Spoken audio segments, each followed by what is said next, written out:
धनिष्ठा पंचकम त्याज्यम तृणकाष्ठादि संग्रहे त्याज्या दक्षिण दिग्यात्रा ग्रहाणाम छादनम तथा अग्नि चोर भयम रोगो राज पीड़ा धनक्षति संग्रहे तृणकाष्ठानाम कृते वास्वादि पंचके। सभी मित्रों को राधे राधे। स्वागत है आप सबका मेरे YouTube चैनल आचार्य देवेंद्र गिरधर में। मित्रों, एक नई जानकारी लेके पुनः उपस्थित हो रहा हूँ आपके बीच में। कुछ नए विषय मैं आपके बीच में लाता रहता हूँ, जिन विषयों के बीच में हम लोगों के बीच में संशय भी हो जाता है और लोगों के बीच में सामान्य जगत जीवन में जो है कुछ संशय जो लोगों के बीच में रहते हैं उनको निवारण करने की कोशिश करता हूँ। शास्त्र के माध्यम से, जो शास्त्रों में लिखा गया है उसके माध्यम से मैं उन चीज़ों के बारे में आप लोगों को स्पष्टीकरण करना चाहता हूँ। वैसे कई लोगों ने इन चीज़ों पे वीडियो बनाए हैं पर शायद आपने नहीं देखे होंगे, तो एक जानकारी आज आपके बीच में ला रहा हूँ। सीधा विषय पे मैं आपको ले जाऊँ। वीडियो को आप जब भी देखते हैं तो पूरा ज़रूर देखिए, क्योंकि कई ऐसी जानकारियाँ होती है आप थोड़ा देख के उसको छोड़ देते हैं और जो आपके काम की जानकारी होती है वो बीच में या तो पीछे रह जाती है, तो आप उससे वंचित रह जाते हैं, तो पूरी जानकारी आपको नहीं मिल पाती है। इसलिए वीडियो को आप आखिर तक जरूर देखिएगा। और आपको अगर ये वीडियो अच्छा लगता है तो केवल अपने पास अपनी जानकारी मत रखिए, शेयर जरूर कीजिएगा वीडियो, ताकि ज़्यादा लोग जान सकें। आज बात करेंगे मित्रों पंचकों के बारे में। पंचक किसे कहते हैं, पंचक किस चीज़ के लिए खराब हैं, क्योंकि सामान्य भ्रांति है कि पंचक लग गया इसमें आप कुछ नहीं कर सकते हैं। पंचक किस चीज़ के लिए खराब होते हैं उसके बारे में हम जान लें, और पंचक किन नक्षत्रों से बनते हैं, पंचक में हमें क्या करना चाहिए और क्या नहीं करना चाहिए। आज इसी सब चीज़ की चर्चा मैं आप लोगों से करना चाहता हूँ। मित्रों, 27 नक्षत्र होते हैं। उन 27 नक्षत्रों में अंत के जो 5 नक्षत्र हैं, धनिष्ठा, शतभिषा, पूर्वा भाद्रपद, उत्तरा भाद्रपद और रेवती, ये 5 जो नक्षत्र हैं इनको पंचक कहते हैं। इन पंचकों में भी धनिष्ठा के 2 चरण छोड़ के, अंत के 2 चरणों से लेकर के और रेवती के अंतिम चरण तक, ये जो 5 नक्षत्र हैं इनको पंचक कहा जाता है। हमें पंचक में क्या नहीं करना है उसके बारे में मैंने अभी श्लोक आपके सामने पढ़ा, पुनः पढ़ देता हूं एक बार। धनिष्ठा पंचकम त्याज्य, धनिष्ठा पंचकम त्याज्य तृणकाष्ठादि संचय। धनिष्ठा पंचकम, जो धनिष्ठादि जो 5 नक्षत्र हैं जिनके मैंने बारे में बताया, ये 5 नक्षत्र छोड़ देने चाहिए। किस चीज के लिए? तृण काष्ठादि संग्रहे। तृण घास फूस समझिए, और काष्ठ बोलते हैं लकड़ी के लिए। तो लकड़ी का जो कार्य है वो धनिष्ठादि पंचक हैं, इन पंचकों में वो काम नहीं करना चाहिए। दूसरा मित्रों आगे लिखा है त्याज्याम दक्षिण दिग यात्रा। आप दक्षिण दिशा की ओर यात्रा कर रहे हैं, अपने क्षेत्र से, अपने गांव से, अपने नगर से दक्षिण की तरफ आप जा रहे हैं और उसी दिन पंचक लग रहा है, तो आपको वो यात्रा कैंसिल कर देनी है। उस यात्रा पे आपको नहीं जाना। क्यों? क्योंकि दक्षिण दिशा यम की दिशा मानी जाती है और धनिष्ठादि पंचकों में वहां कहीं ना कहीं हानि की संभावना होती है, इसलिए ये नहीं करना। क्या होता है इन पंचकों में? अग्नि चोर भयो रोगो राजपीड़ा धनक्षति।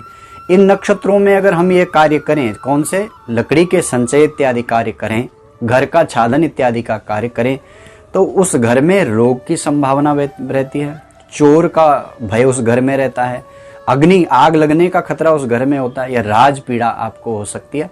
या आप जब उस घर में जा रहे हैं तो आपके उस घर में धन की क्षति हो सकती है, आपको हमेशा वहां धन का नुकसान हो सकता है। तो इसलिए इन नक्षत्रों में ये काम हमको, विशेष करके लकड़ी के जो कार्य हैं वो नहीं करने। और मित्रों पंचक नक्षत्रों में हमें विशेष करके क्या नहीं करना है? हमें लकड़ी का काम क्या है? चारपाई बनाना या बेड बना रहे हैं आपका नया घर है, आप फर्नीचर का काम शुरू कर रहे हैं, लकड़ी का काम है, तो आपको वो काम नहीं करना है। लकड़ी का जो भी कार्य है वो पंचकों में शुरू नहीं करना। आपने पहले शुरू कर दिया, बीच में पंचक आए तो उसका कोई दोष नहीं है। इसमें लकड़ियों का संचय नहीं करना है। जैसे पहले के समय में कोई ब्याह शादी इत्यादि होती थी, घर बनते थे, उनके लिए लकड़ी काटने का काम होता था, तो वो सब काम जो है इस समय में हमको नहीं करना है। किस समय में? जिस समय में पंचक रहेंगे उस समय में लकड़ी वाला कोई काम नहीं करना, घास फूस वाला काम नहीं करना है, घास फूस इकट्ठा नहीं करना, या लकड़ियां इकट्ठा नहीं करना हमें। इससे क्या होगा? अग्नि का, आग का भय रहेगा। इससे अग्नि भय रहेगा और अग्नि भय होने से फिर कभी भी जो आपने संचित किया लकड़ी है वो आपको नुकसान दे सकता है। दक्षिण की यात्रा की मैं बात कर रहा था, क्योंकि दक्षिण की जो यात्रा है वो दक्षिण दिशा यम की मानी गई है। इसलिए आपको जब पंचक रहते हैं, एक तो लकड़ी का काम कुछ नहीं करना है, घर छाने वाला काम। पहले के समय में घर छाए जाते थे लकड़ी से, अब वो भी सिस्टम गया, अब तो सब लोहे के काम और सीमेंट रेती का काम हो रहा है। तो लकड़ी से जो संबंधित काम विशेष करके उसी का निषेध है। दूसरा, दक्षिण दिशा की यात्रा का निषेध है। इसमें आपको दक्षिण दिशा की ओर नहीं जाना है, छत नहीं बनाना है। इसमें धन हानि की संभावना और अग्नि के भय की संभावना बनती है। दूसरा मित्रों, विशेष करके जिस बात का निषेध है पंचकों में, वो है प्रेत कार्य। प्रेत कार्य यानी कोई परिवार में ऊपर चला गया, किसी ने देह त्याग गया, कोई मर गया और ऐसे समय में पंचक लगे हैं, तो फिर क्या करें? बोले ऐसे समय में अगर पंचकों में तुमने उसका दाह कर दिया तो बहुत बड़ा दोष लगता है। दोष ये लगता है कि उस परिवार में, उस गांव में या उस खानदान में 5 की मृत्यु हो सकती है, 5 और मर सकते हैं उसके साथ में, पंचकों में अगर दाह कर दिया। तो उसका भी नियम है, किसी योग्य ब्राह्मण से, जानकार ब्राह्मण से उसके बारे में हमें जानना चाहिए, क्योंकि पंचक दाह की एक विधि है, उसमें पुत्तल दाह साथ में किया जाता है और बाद में पंचक शांति की विधि, नारायण विधि इत्यादि, उसमें कई नियम दिए गए हैं। उन विधियों से अगर उस चीज को किया जाता है तो फिर पंचक का दोष नहीं रहता। उसमें भी जैसे पंचक में मर गया, पंचक में ही दाह हो रहा है, तो उसमें पंचक शांति भी और नारायणी भी।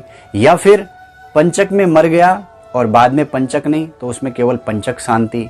या फिर पंचक में मरा, पंचक में ही जलाया, तो उसमें फिर बाद में नारायण विधि का भी विधान शास्त्रों ने बताया गया है। विशेष करके इसी चीज में हमको पंचकों का ध्यान रखना चाहिए कि कोई मर गया तो वो उसका दाह संस्कार ऐसे समय में नहीं होना चाहिए। बाकी आगे विधि में वो सब नहीं आता कि बाद में पंचक लगे तो विधि नहीं करनी, वो विधि की बात नहीं है।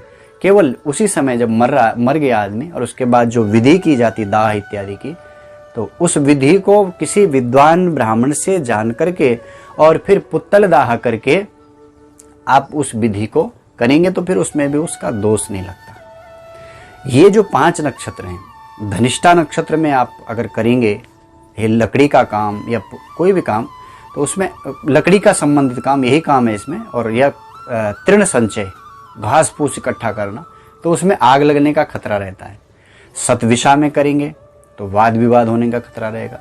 पूर्वा भाद्रपद नक्षत्र में करेंगे तो वहां रोग होने की पूर्ण संभावना बनती है, अगर आपने ऐसे में घर का छादन किया तो। उत्तरा भाद्रपद में करेंगे तो उस घर में धन की हानि हो सकती है। रेवती नक्षत्र में आपने वो किया लकड़ी का काम इत्यादि, तो आपके उस घर में तनाव बना रहेगा, हमेशा विवाद रहेगा, तनाव रहेगा और आपस में विवाद भी उस घर में हो सकता है। मित्रों, पंचक 5 प्रकार के माने गए हैं। रोग पंचक जो रविवार से शुरू होता है उस पंचक को रोग पंचक कहते हैं, ऐसे में कार्य शुरू नहीं करना चाहिए। दूसरा, राज पंचक जो सोमवार से शुरू होता है उसको राज पंचक कहते हैं। आप इसमें जो भी कार्य करेंगे बहुत उत्तम उसका फल होगा। अग्नि पंचकों में किया गया कार्य, यानी जो पंचक मंगलवार से शुरू होते हैं उसमें किया गया, उसमें अग्नि का भय रहता है। दूसरा है मृत्यु पंचक जो शनिवार से शुरू होते हैं, ऐसे पंचकों में चोट भय, दुर्घटना आदि का खतरा बना रहता है। इसके बाद बात आती जो 5वां पंचक है उसको बोलते हैं चोर पंचक, वो शुक्रवार से शुरू होता है और इस पंचक में किया गया कार्य धन हानि करा सकता है। दूसरा मित्रों, बुध और शुक्रवार से जो भी पंचक शुरू होते हैं उन पंचकों को शुभ माना गया है, वो पंचक अच्छे होते हैं, उसमें कोई नुकसान नहीं होता है।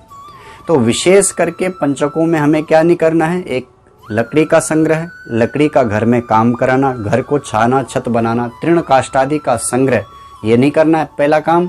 दूसरा, पंचकों में दक्षिण दिशा की यात्रा नहीं करना है। और तीसरा, पंचकों का विशेष करके विचार किया जाता है जब कोई मरता है तो उसकी दाह क्रिया में। अब बात आती है मित्रों, पंचकों में हमें क्या करना चाहिए। मित्रों, पंचक नक्षत्र बहुत शुभ माने गए हैं। पंचकों के जो 5 नक्षत्र हैं, धनिष्ठा से लेकर के रेवती तक, इन 5 नक्षत्रों में ये शुभ नक्षत्र माने जाते हैं। इन 5 नक्षत्रों से कई ऐसे सर्वार्थ सिद्धि योग जैसे योग बनते हैं।